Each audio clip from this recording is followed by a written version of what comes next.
नमस्कार. आज मी मोठं भाषण करायला आलो नाही. आज फक्त मनातलं थोडंसं बोलायचंय. आपल्यापैकी बरेच जण खूप मेहनत करतात, पण तरीही आयुष्यात पुढे जात नाहीत.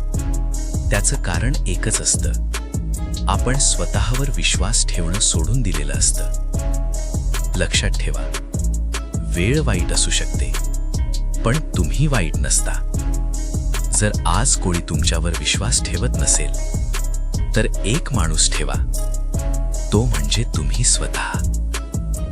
मी इथे रोज असंच मनातलं बोलायला येणार आहे. असा विचार आवडला तर चॅनल सबस्क्राईब करा. आणि कोणाचं मन आज जड असेल तर हा व्हिडिओ त्याच्यापर्यंत पोहोचवा.